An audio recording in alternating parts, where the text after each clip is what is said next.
Kita melanjutkan sebagai berikut, ya. Karena sholat ini kita melatih diri kita dengan suatu kejujuran, ya. Kejujuran ini yang sangat kita pegang, dan kejujuran adalah suatu kepercayaan. Iya, kepercayaan.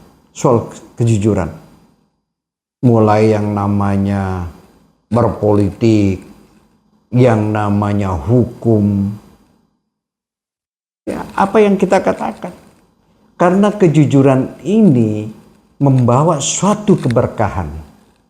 Keberkahan ini membuat suatu ketenangan jiwa. Itu dalam konteksnya untuk melaksanakan ibadah. Melatih diri, karena sholat ini harus ada kejujuran. Ya, di dalam sholat melaksanakan kewajiban sholat, seorang tidak boleh berbuat seenak-enaknya sendiri, apalagi masalah hukum. Kita tegakkan hukum seadil-adilnya, ya, karena ada waktu-waktu yang tertentu untuk kita juga melaksanakan sholat 5 waktu. Kita harus melatih diri. Karena yang saya katakan tadi kan kejujuran ini yang kita pegang. Apalagi kita memegang suatu amanah yang dikatakan hukum. Kita tegakkan hukum dengan suatu kejujuran. Makanya Allah berfirman, Inna sholata ka'anata alal mu'minina kitaban mauqutan. Sesungguhnya sholat bagi orang yang mukmin ini merupakan kewajiban yang ditentukan di waktu. Ini kita melihat bagaimana kita harus memberikan satu motivasi yang sangat besar. Ya. Orang kalau sudah tidak ada kepercayaan, tidak ada kejujuran, apa saja yang kita lakukan, berdagang harus dengan kejujuran, penegakan hukum harus kejujuran, ya. Tanpa ada kejujuran, kita akan tidak bisa berbuat apa-apa, ya. Jangan bermain-main dengan hukum kita. Kita melihat satu potret banyak perjalanan. Padahal kita diajarkan dalam sholat tepat pada waktu dengan suatu kejujuran. Ini yang kita harus melihat. Coba kita lihat sekarang di mana-mana kasus-kasus bertebaran, ya. Kita melihat itu. Diajarkan kita untuk melaksanakan beribadah, untuk menanamkan nilai-nilai iman di dalam hati kita. Tanpa iman kita, sifat kejujuran itu agak susah. Ya. Mari kita tegakkan suatu keadilan dengan suatu kejujuran. Di dalam kitab fikih yang diterangkan waktu-waktu untuk sholat, ada yang dinamakan waktu afdol, yang utama, yaitu pada permulaan waktu. Sebelum kita melaksanakan sholat, ya, misalnya kita ambil contoh yang kecil, sifat duhur saja. 1/4 sholat azan, kita sudah ada di dalam masjid. Kita tambah dengan sunda-sundanya, kita tambah dengan sikir-sikirnya. Ya. Sehingga tepat waktu. Juga berjanji seperti itu. Ada ciri. 3 ciri yang sifat-sifat kemunafikan. Ya. Pertama, kalau dia menjanji nggak pernah tepat. Yang kedua, kalau dia berbicara selalu bohong. Yang ketiga, selalu mengkhianati orang. Itu dalam konteksnya dengan keimanan kita. Kita belajar dari sholat. Karena sholat ini pasti ada sifat kejujuran. Apalagi kita seorang penegakan hukum. Ya, kita bisa melihat dari situ.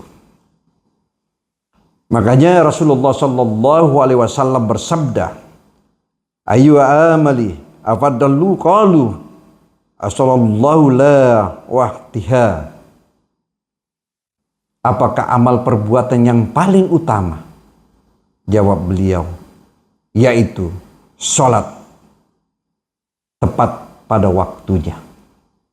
Coba kita melihat itu. Kita melihat dari segi hukumnya. Menanamkan nilai-nilai iman di dalam hati kita agar supaya kita tidak tergelincir dengan sifat-sifat yang tidak jujur. Melatih diri kita. Ya. Kita melihat sekarang ini, akhir-akhir ini, kalau kita melihat kasus-kasus hukum, ya, terutama kasus yang saya melihat dari awal perjalanan, kasus Vina ini, yang di Cirebon. Kita hati-hati menangani kasus itu. Jangan sampai salah. Ya, kita mengadili seadil-adilnya. Proses kita melihat. Jangan ada yang mengatakan si A begini, si B begini. Ya. Ini kasus Vina kalau kita lihat sebenarnya kalau ada tindakan suatu kejujuran, enggak lama kok. Saya cuma memperjelaskan ini. Karena rakyat kita ini melihat suatu proses hukum. Kita minta suatu keadilan. Jangan dibolak-balik itu hukum. Seperti pisau.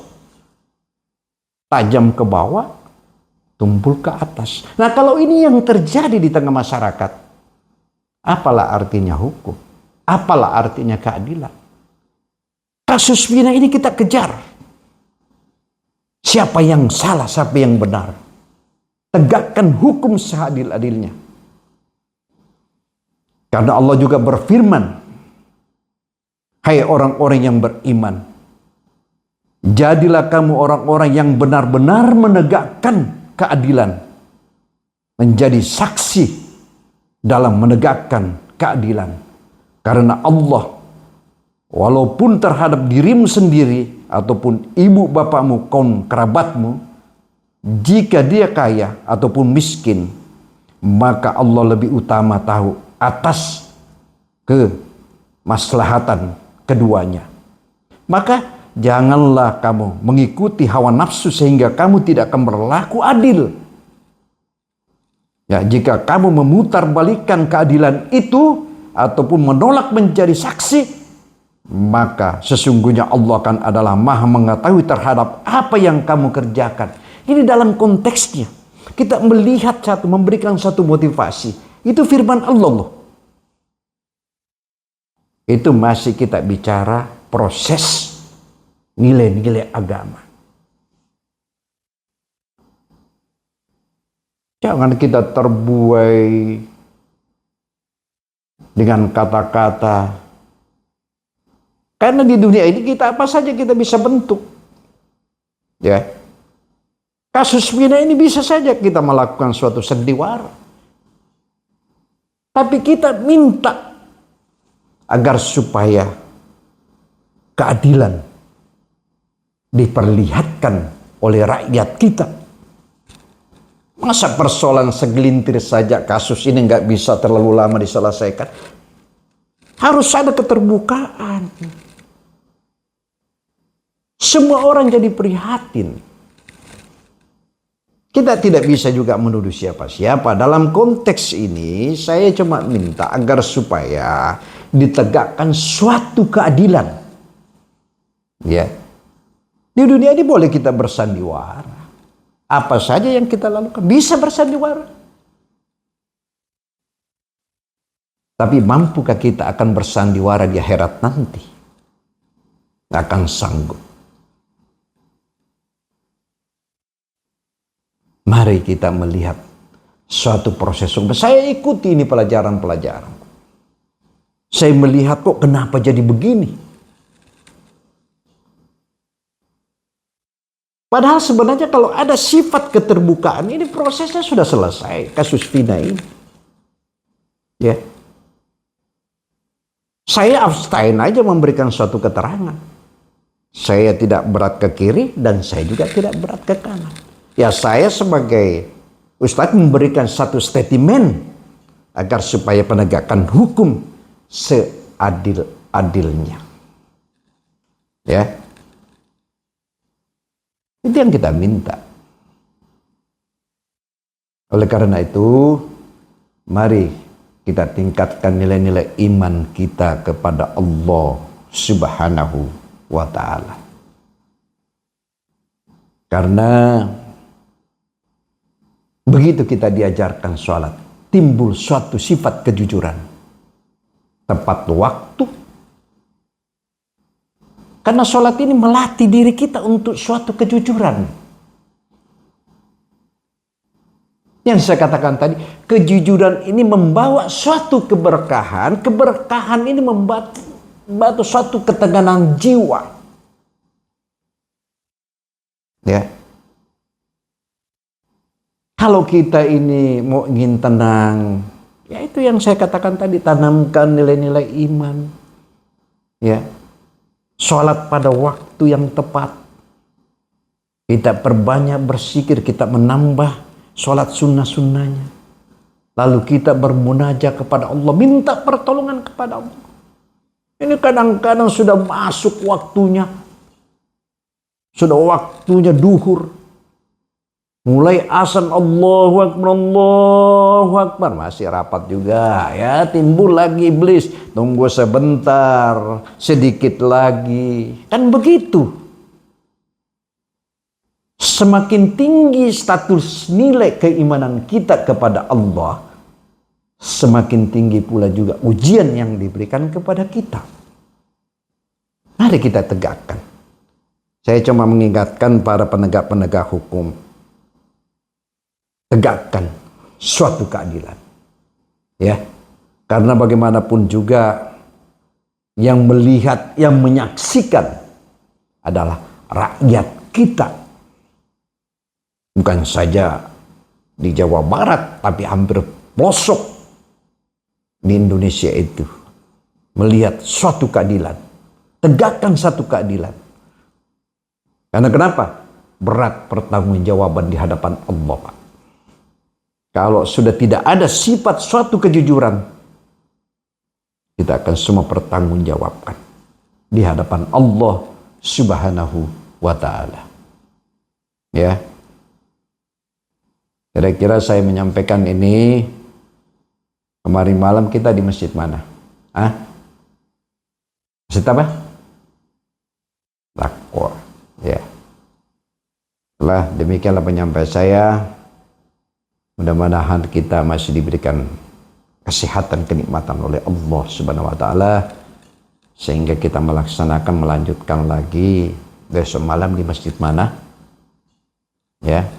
Nah, sehingga nanti habis sholat subuh kita ambil kutum lagi 10 menit, ya.